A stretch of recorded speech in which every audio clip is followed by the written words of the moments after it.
Hola, muy buenas tardes. Bienvenidos a la Biblioteca Nacional Mariano Moreno. En nombre de la biblioteca queremos agradecer a toda la familia de Tomás Eloy Martínez que está aquí presente, porque tenemos la grata noticia de presentar la biblioteca de Tomás Eloy Martínez en la Biblioteca Nacional. Y estoy acompañada por Gonzalo Martínez, uno de sus hijos. ¿Cómo estás, Gonzalo? Bien, muchas gracias por la recepción de la biblioteca, que por fin está junta y en paz. Bueno, yo quería agradecer un poco a muchas de las personas que a lo largo de estos años ayudaron en la custodia de esta biblioteca. A Hugo Canelo y Lilian von Ziegler, que fue su primera esposa. Apenas papá tuvo que salir corriendo, se hizo el primer traslado de libros a la casa de ellos. Y esta biblioteca lo que tiene de particular es que estuvo constantemente en movimiento. Primero, de hecho, nosotros hasta donde yo tuve 12 años, nos habíamos mudado 6 veces, con lo cual hay que calcular que en aquella época los canastos de mimbres ocupaban todo el tema en las mudanzas, más del 50%. Y luego, después con los años, pasaron a ser valijas. Papá siempre pedía, si venís a verme, tráeme un ejemplar de la Enciclopedia Británica. Después, más adelante, cuando estaba en Venezuela, otra de sus bibliotecas, la Monte Ávila, que debe estar acá también. Y bueno, y quería agradecer a Margarita García Roballo, que fue la primera directora, a Victoria Rodríguez Lacroix, y a Jordán Silva, y Ana Prieto y Verónica Martínez, que catalogaron y hicieron la reproducción de gran parte de su archivo periodístico, o sea, todo lo que eran sus artículos.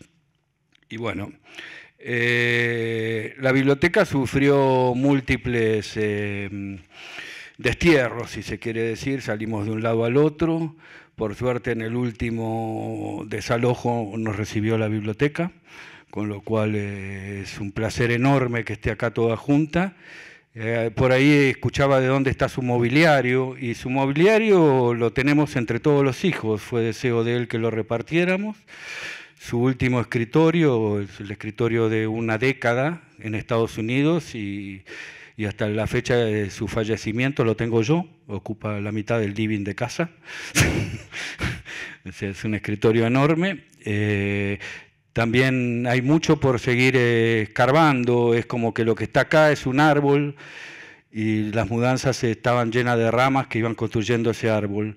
Y hoy en día creo que un poco pasa eso. Hay que seguir recuperándolo porque está como viva. Yo tengo toda su cartografía del exilio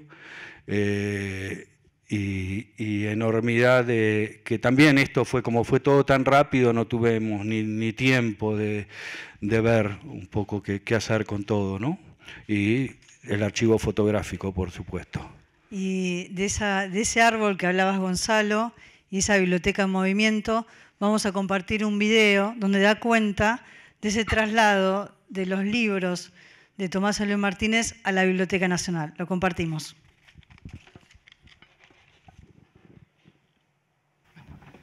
Muchas gracias por habernos acompañado en la presentación de esta colección en sociedad, puede decirse.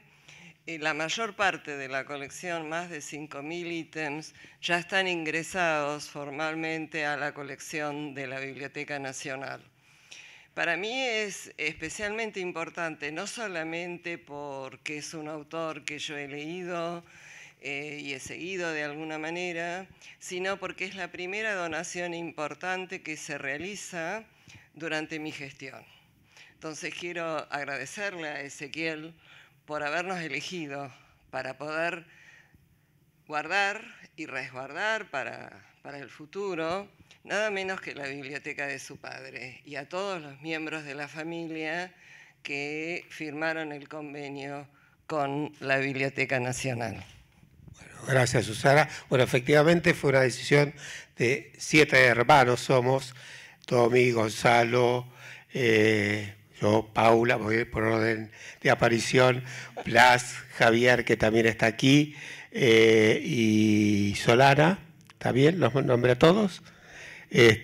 Bueno, fue la decisión de los 7 hermanos que nos pusimos de acuerdo para cumplir un poco también lo que fue la voluntad de mi papá de que la biblioteca permaneciera indivisa, o sea que fuera un corpus completo, que no eso lo subrayó Andrés recién en el video, ¿no? Que es una biblioteca completa, ¿no? Eso es muy importante porque para mí una biblioteca es como la biografía de un lector, ¿no? Marca lo que una persona fue como lector. Entonces, si se le amputan partes, si se le amputan sus subrayados, sus marcas, los libros que alguien le regaló o le dedicó, se le amputa parte de su historia como lector y de lo que fue luego también como escritor, quizás, ¿no? Porque uno es como dijo Borges, los libros que ha leído también, ¿no? Uno es más lector que escritor. Y la otra cosa importante que pidió también que permaneciera en el país, ¿no? Que eso ha pasado y pasa lamentablemente mucho, que muchos de las bibliotecas o de los archivos de muchos de nuestros grandes escritores están fuera, ¿no? La lista es interminable, ¿no? La biblioteca de Cortázar no está en el país, está aquí por suerte en la Biblioteca Nacional, el cuaderno de bitácora de Rayuela, pero bueno, no está su biblioteca, muchos de sus archivos tampoco, ni Princeton y la biblioteca de la Universidad de Texas tienen muchísimo de los archivos de Mujica Lainez, de Piglia, de Saer, bueno, en fin. Muchos están en Pizarnik, ¿no? Los cuadernos de Pizarnik están en Princeton, también aquí hay parte también de los de Pizarnik. Pero bueno, lamentablemente muchas de las cosas están fuera del país y me pareció importante cumplir también, no solo con que esté, como él pidió, en el país su biblioteca y sus archivos, sino también cortar con ese chorro que derrama mucho del acervo cultural de nuestros escritores y escritoras hacia otras partes del mundo, o en bibliotecas o en archivos privados, ¿no? Que también a veces son de difícil acceso, que esto ya forma parte del patrimonio de los argentinos y es de todos los argentinos, más allá de que está aquí en la biblioteca. Y como dije también, y le comenté a mis hermanos cuando decidimos esto, yo trabajé algunos años aquí en la Biblioteca Nacional y yo sé cómo se trabaja. Esto también cambió en los últimos años. Había cierta desconfianza en donar aquí o en el Archivo Nacional. Durante muchos años eso se fue cambiando, por suerte, y yo sé cómo se trabaja en el Departamento de Archivos, sé cómo trabaja en el Departamento de Colecciones, y eso me dio confianza de decir, bueno, va a estar en un buen lugar y nuestro padre va a estar feliz de que esté aquí, ¿no? Su biblioteca, sus archivos, y que los investigadores... Es un archivo increíble. Yo creo que Ana Guerra, que está por ahí, debe estar disfrutando todo lo que se encuentra. Hay unos materiales para cualquier investigador, incluso la biblioteca también, por supuesto, cualquier investigador del peronismo y del periodista también, va a ser una fiesta. Porque hay cosas que yo creo que son inenallables y únicas, que no existen en otro lugar, sobre todo con lo que tiene que ver con su investigación de la desaparición del cuerpo de Eva Perón durante casi 17 años. Hay materiales originales de toda de la negociación entre el gobierno de Lanusse y Perón para la devolución del cuerpo de Evita, el rescate del cuerpo de Evita, en fin.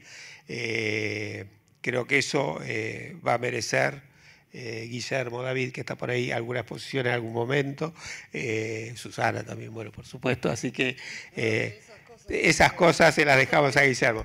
Ahora se cumplen, bueno, la novela de Perón es del 85 y Santa Evita es del 95, o sea que se cumple, yo sé que ya no llegan, porque yo sé los tiempos para programar estas cosas, pero este año se cumplen los números redondos, que siempre son una excusa para hacer estas exposiciones y cosas y demás. Pero bueno, cualquier año es una buena excusa.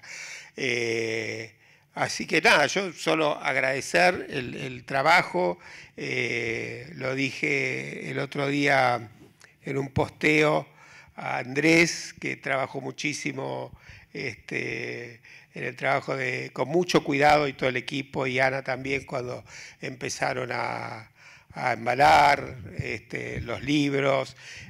A mí me encantaba cuando Andrés de golpe lo escuchaba gritar: mirá lo que tiene, mirá lo que tiene. Y se sorprendía por los hallazgos de los libros que encontraba, ¿no? Y a mí me ponía feliz, porque quiere decir que, bueno, están llevándose un tesoro. Yo sabía que se están llevando un tesoro, pero me encanta que sea así, que lo disfruten, y que lo disfruten todos los argentinos, ¿no? Hola, bueno, buenas tardes, ¿cómo están? Aprovecho para saludar al resto. Yo solo lo conocía a Ezequiel, al resto de los hermanos, solo vi sus nombres en el convenio. Nada, agradecer una vez más. El archivo de Tomás Eloy Martínez, como nos cuenta Ezequiel, creo que es maravilloso. Así como la biblioteca se va a mantener indivisa, el archivo es bastante íntegro, digamos, como que da cuenta tanto de su trabajo como periodista, su trabajo como escritor, como investigador, lo que acaba de marcar Ezequiel. No solo están los manuscritos o los borradores y algunas ideas y algunos planes para sus novelas, sino que yo creo que lo que le suma a esos documentos, que puede ser muy hermoso ver, es toda la investigación que hay detrás. Entonces, para los usuarios de la biblioteca siempre es valiosísimo poder acceder a la documentación que la persona reunió para escribir esos textos. Eso creo que es maravilloso. También el otro día resaltábamos en Argentina, y en la biblioteca también hay una historia de estudiar la historia de la edición en Argentina. Y Tomás Eloy Martínez ha guardado gran parte de su correspondencia y sus acuerdos y sus debates en relación a la publicación de sus propias obras y libros. Yo creo que eso va a ser muy interesante. También hay correspondencia, que entiendo es, bueno, la que quedó, ¿no? Hay una caja que seguramente es un pedacito de lo que él intercambió a lo largo de su vida. Podemos ver ahora en las vitrinas que están en la entrada del auditorio, seleccionamos algunas 2 cartas para mostrar, pero también es súper interesante.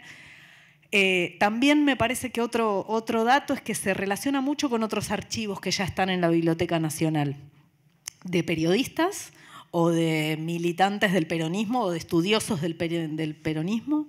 Hay otros periodistas con los que intercambió correspondencia, con las que vemos en fotografías comunes. En la biblioteca también guarda archivos de redacción que tienen muchas notas de Tomás Eloy Martínez, así como entrevistas y reportajes que se le hicieron. El archivo también conserva audios de algunos talleres y clases que él dio de periodismo, con lo cual también son como todas sus facetas, como periodista, como escritor, como docente.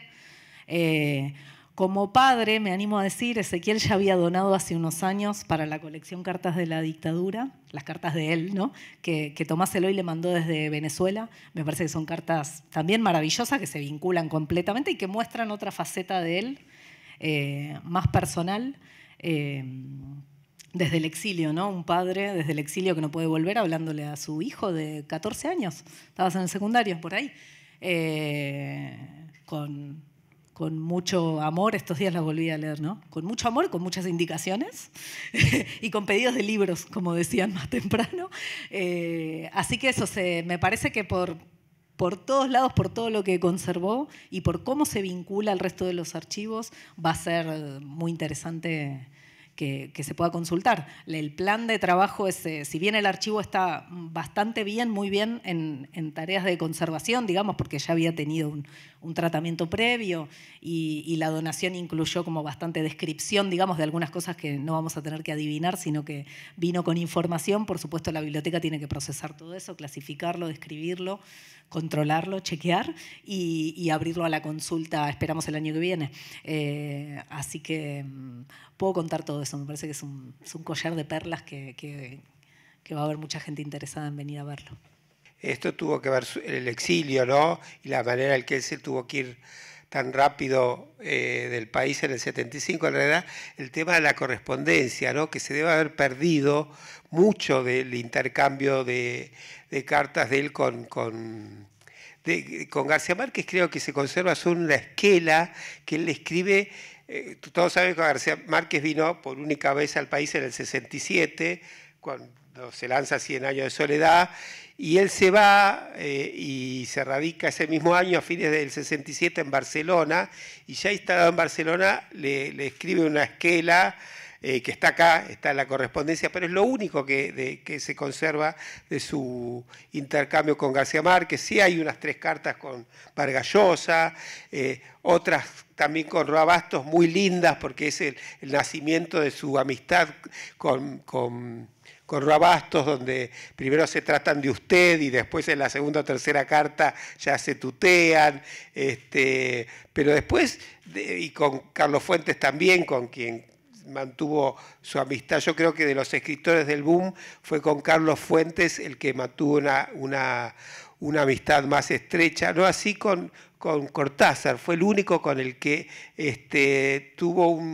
él le hizo una entrevista para Primera Plana que a Cortázar no le gustó, entonces nunca pudo sortear esa distancia que le puso a partir de ahí Cortázar. Eso mi papá lo contó en varias entrevistas también, y con García Márquez también tuvo una amistad de toda la vida, pero la más íntima fue quizás con Carlos Fuentes y Silvia Lemus, su esposa, con los que incluso compartían Navidades y Año Nuevos y cosas así, pero y con Vargas Llosa una relación de respeto, pero no quizás también porque ideológicamente no coincidían demasiado, pero Vargas Llosa escribió una reseña fabulosa de Santa Evita, así que siempre estuvo también agradecido por eso. Pero sí, el tema de la correspondencia, lamentablemente, con mucha gente del exilio debe haber pasado lo mismo, ¿no? Que no es tan rica como ojalá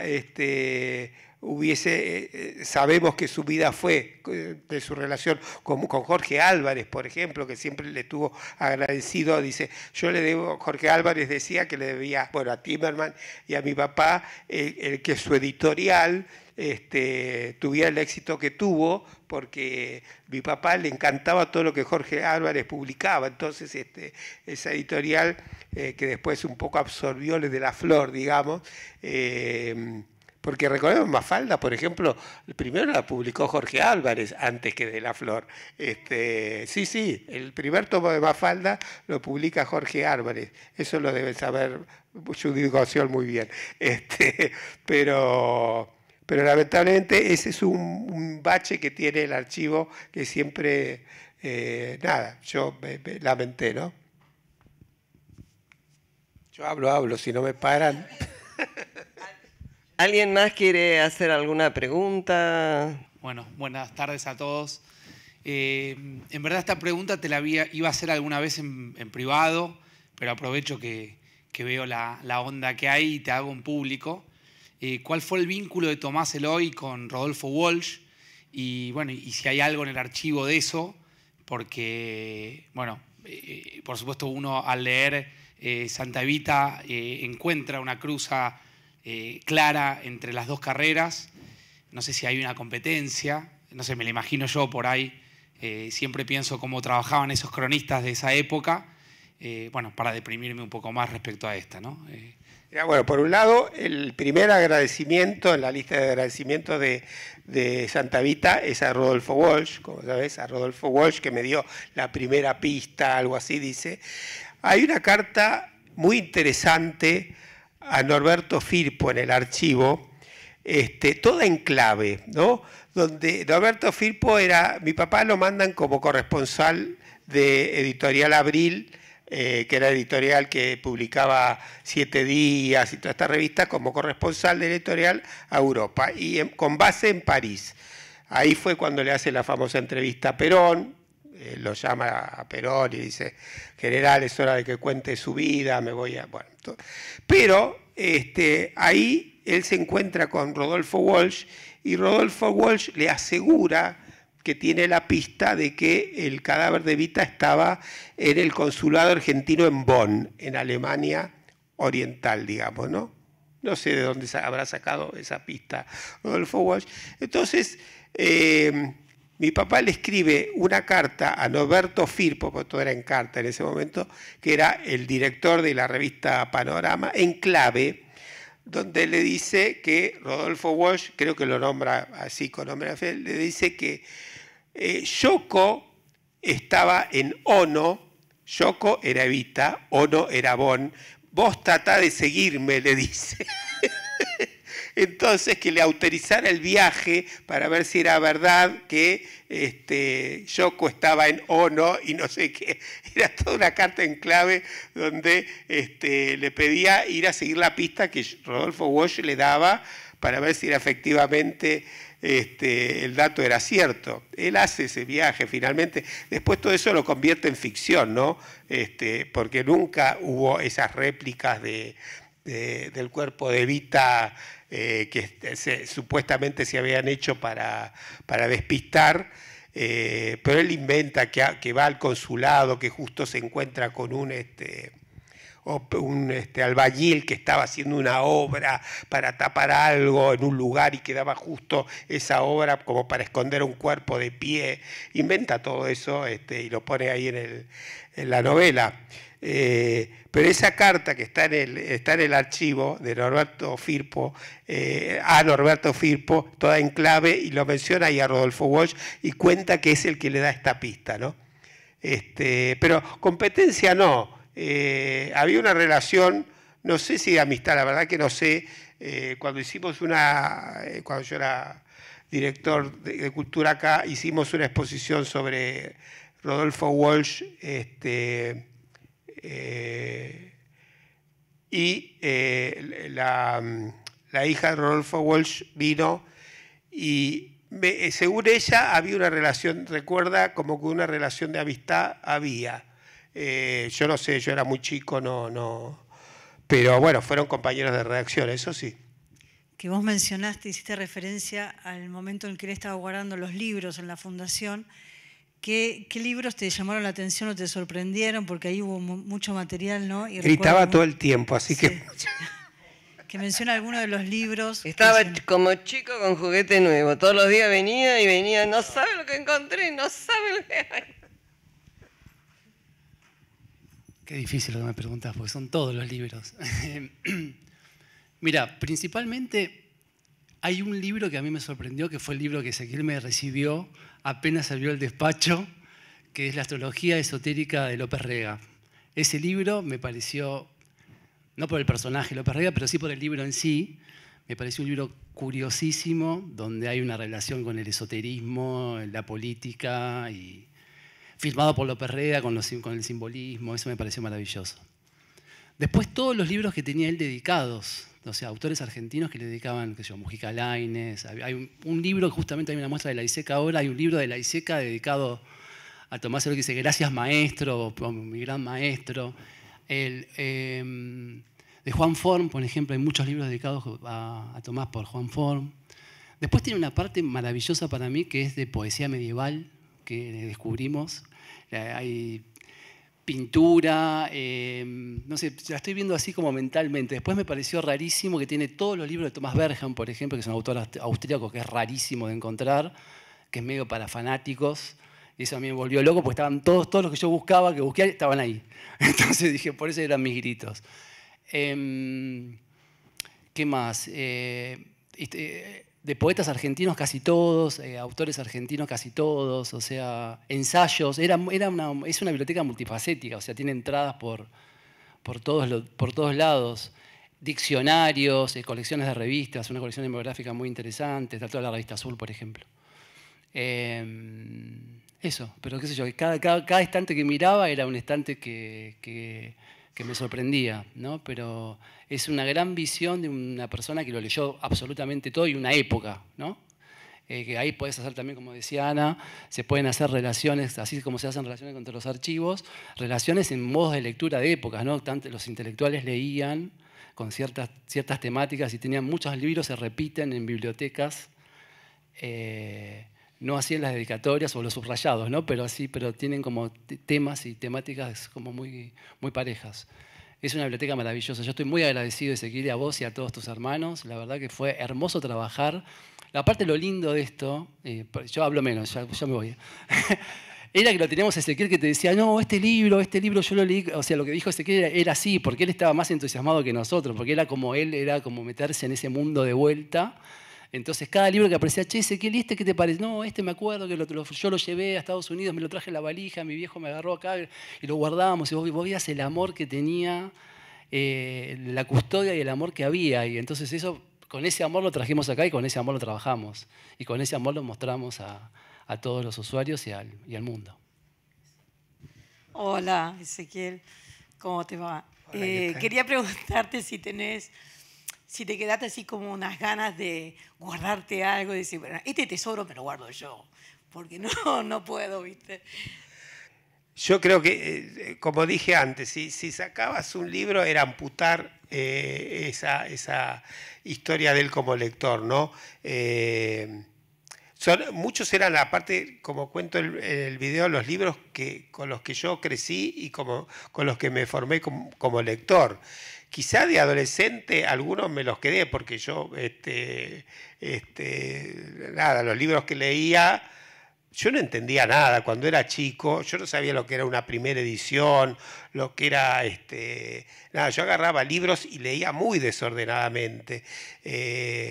Y después empecé a entender lo que era esa biblioteca, lo que significaban los libros para él incluso, porque cuando él pedía muy específicamente un libro, era el lomo es de tal color, las letras son así, la edición, o si era un libro que no encontraba, él pedía, no, pero yo quiero tal edición porque era la que él había leído en su momento. No tenía que ser cualquier traducción o si era un libro extranjero, no. Él específicamente tenía que ser, era muy, muy específico cuando pedía un libro, ¿no? Y si era de su biblioteca sabía perfectamente y exactamente cómo era el libro físicamente, ¿no? Yo creo que eso le pasa a cualquier lector. Y no, porque era su biblioteca, era esa, y eso era lo que yo quería y lo que todos queríamos, sus hermanos, que viniera tal cual, ¿no? Esa frase que él puso en una carta, que no me acuerdo si fue en la carta o en el testamento, que pone indivisa y en el país. Eso a mí me quedó como un mandato que había que obedecer, ¿no? Y obedecer y porque él lo sentía que tenía que ser así. Y yo siempre sentí que tenía que ser así, ¿no? Y esto de que quedara en el país. Yo cuando fue la pandemia hice un posgrado en gestión y política en cultura y comunicación. Y mi trabajo final se llamaba fuga de archivos. Y era justamente sobre todo esto, ¿no? Porque en ese momento en la pandemia había muerto justo Umberto Eco, ¿qué pasaba con esa biblioteca de Umberto Eco? Era valiosísima, ¿no? Y la disputa era que iban a hacer los hijos. Él en un libro había dicho, no me importa lo que hagan mis hijos con mi biblioteca. No, sí, seguramente le importaba. Y se la disputaba el Estado. Mire lo que es la política de Estado con esa cosa, pero se la disputaban dos universidades, la de Bolonia y la de Milán. O sea, dos universidades públicas y el Ministerio de Bienes Culturales italiano se llama allá, se disputaba quién se quedaba con la biblioteca de Umberto Eco. o sea, no eran privados, era el Estado, dos instituciones del Estado, dos universidades estatales que se la peleaban. Finalmente se la repartieron, lo antiguo se la quedó Milán, los incunables y todo eso, y los archivos y la parte más grande y moderna se la quedó en la Biblioteca de Bolonia.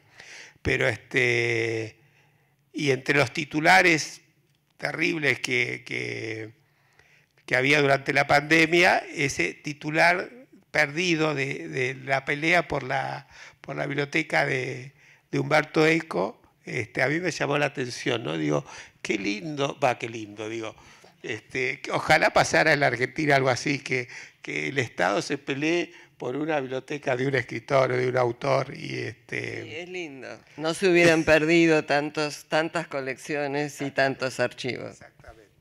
Pero, bueno, y ahí hacía un relevamiento de todas las archivos y bibliotecas que estaban fuera. Incluso de Borges está todo perdido por todos lados, ¿no? Bueno, eso es un poco culpa de Borges también, ¿no? Sí. Que regalaba sus originales, sus cosas por todos lados.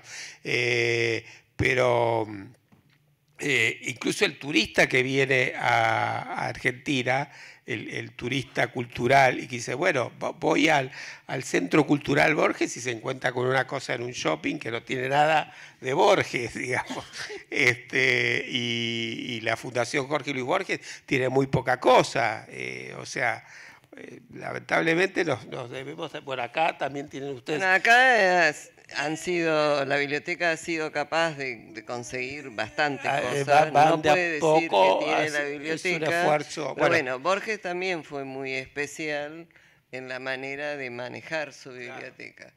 En cambio ha habido, y pasa lo mismo que pasó con tu papá, la gente que se fue de Argentina ha sido más generosa que los que han vivido acá, porque nosotros tenemos la biblioteca y el archivo completo de Mario Bunge, por ejemplo, que pasó décadas y décadas fuera del país y prácticamente hizo toda su carrera.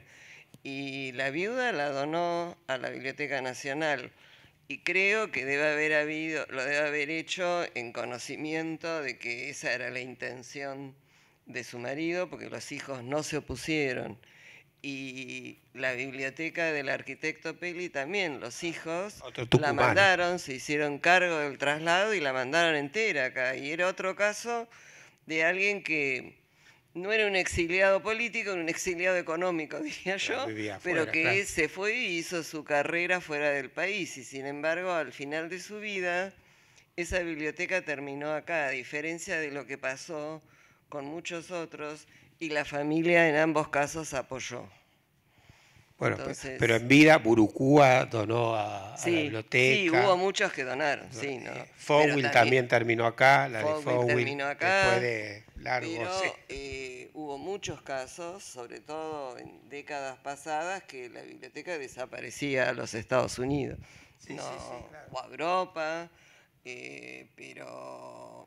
Se repartía y llegaban unos pocos tomos que, bueno, finalmente no era la biblioteca... No era la... Bueno, la Borges se desprendía, ¿no? Tenía lo que le cabía ahí en su casa y el resto... Y mucho estaba en la biblioteca de Bioy y Silvina también, ¿no? Que sí, hemos recogido unos cuantos libros de Borges al recibir esa donación. Y sí, la que empezó a juntar fue María Kodama, ella... Yo creo que si hay algo en la fundación fue por la intervención de ella, pero sí, hay muchas cosas que desgraciadamente la biblioteca no las tiene. Ezequiel, yo te quiero preguntar por los libros, cuando desarmaron la biblioteca, si tienen marcas de lectura, subrayados, y si te encontraste con algún material que tenía guardado tu padre entre los libros. Sí, seguramente van a encontrar también recetas de farmacia, alguna cartita.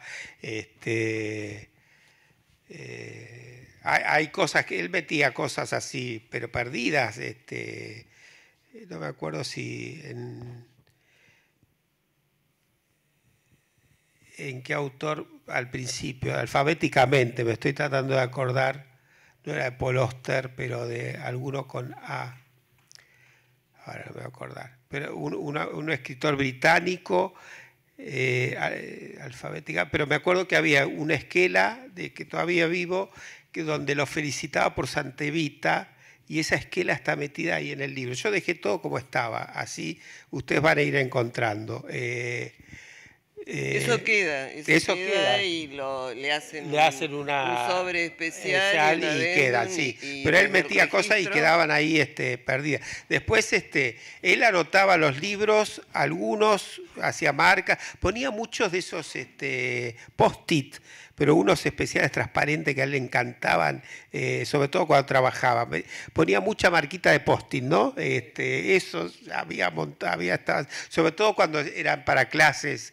Él daba clases de literatura colonial, española, qué sé yo, entonces de eso tenía muchas marcas. Y después a veces encontrabas, por ejemplo, en el libro Los Nuestros de Luis Hars, en la primera página estaba como un párrafo que era su mini reseña, ¿no? del libro. Luis Hars es un catedrático chileno que ahora vive en Estados Unidos, que hizo, para mí fue el que vio el boom, ¿no? Porque eran unas entrevistas a todos los escritores que dice, estos son los que en algún momento van a sonar como el futuro de lo que está pasando en la literatura latinoamericana. Y estaban García Márquez, Carlos Fuentes, Cortázar, Vargas Llosa, cuando todavía no eran Cortázar, Vargas Llosa, Carlos Fuentes, y varios más.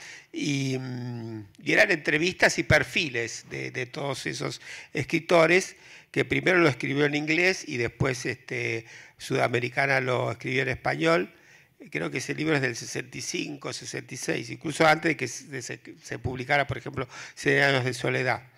Y él hace la reseña de ese libro y está escrita en lápiz en la primera página, ¿no? Pero es un parrafito así, que a mí me sorprendió ver ese comentario después de haber escrito la reseña, seguramente para Primera Plana, ¿no? Pero sí, escribía, marcaba, ponía comentarios, hay mucho de eso, que eso hace también a la biografía del lector, ¿no?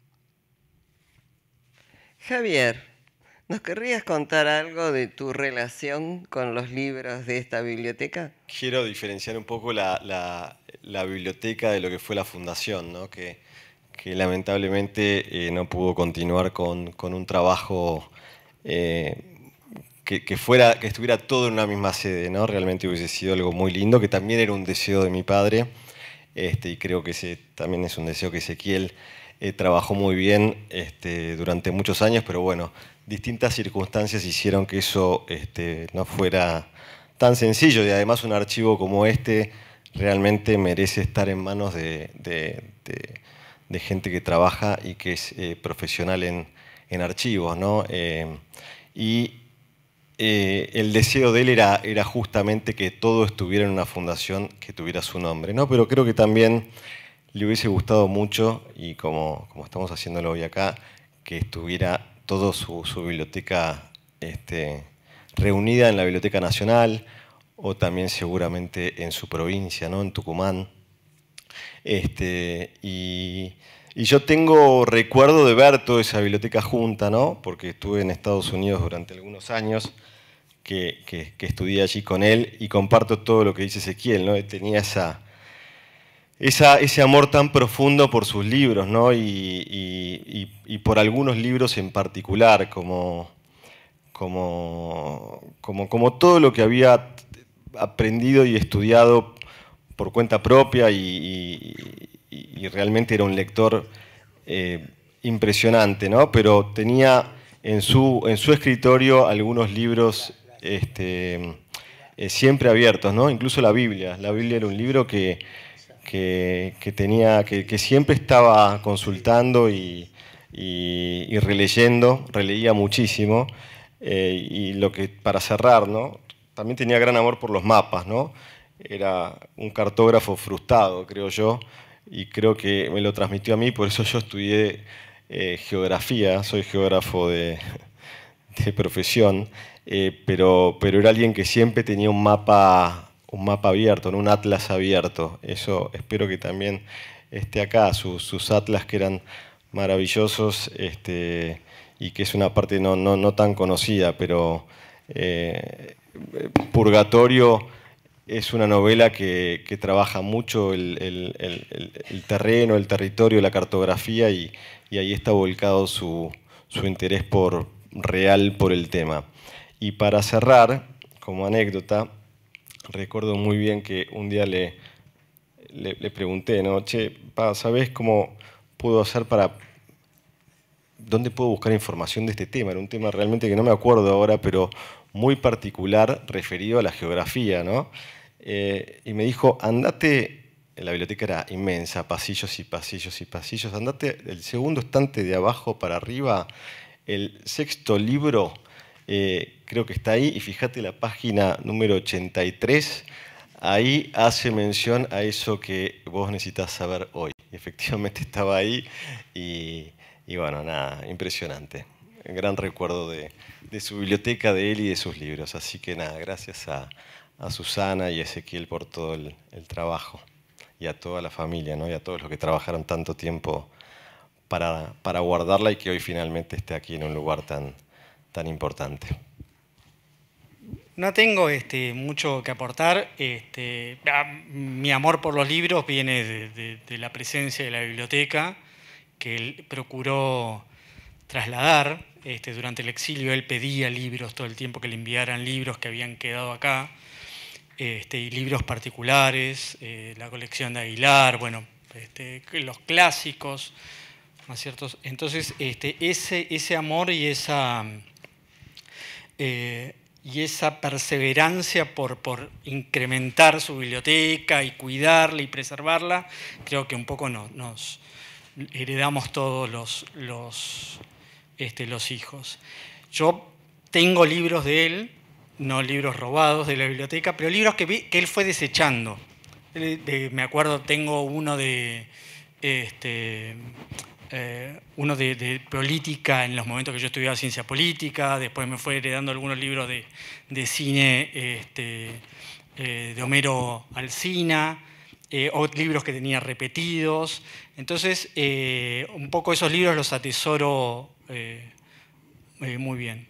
Pero no, lo único así que tengo para decir es agradecimiento a Ezequiel, porque yo sé del trabajo, de la gran parte de su vida que él le dedicó a que esto sea posible hoy.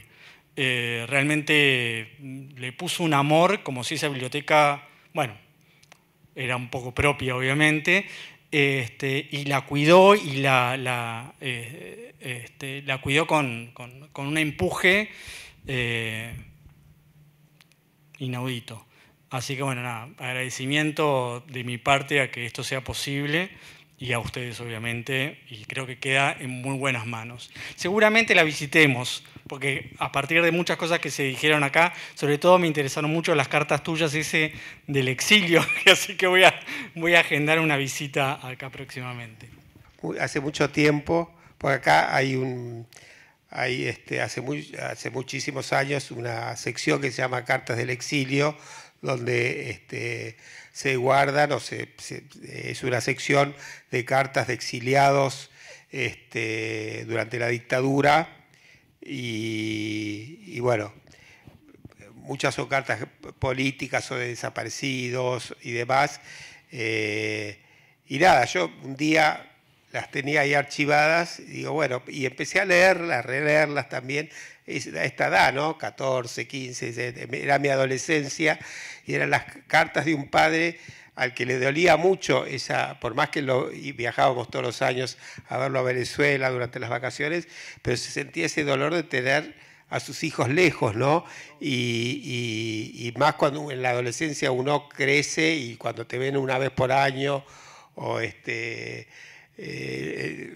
golpe te ves muy crecido y te perdés toda esa etapa de tus hijos, y se sentía en esas cartas esa ese dolor de padre de tenerte lejos. Y entonces eran los consejos, y que te y pedirte que le cuentes cosas, pedirte libros.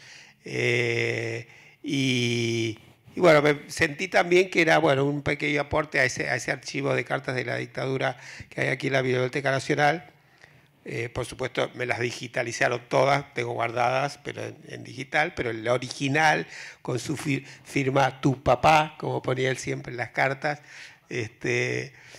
o el papá, con el artículo en tucumano, como digo yo, las doné mucho antes de que incluso que pensáramos en donar los archivos y la biblioteca acá a la Biblioteca Nacional. Pero antes habías dicho otra cosa, de las cartas, sí. No me acuerdo qué otra cosa habías dicho que iba a comentar. Pero, bueno, nada. No, me acordé de las cartas y me emocioné un poco. Pero bueno. Otra cosa.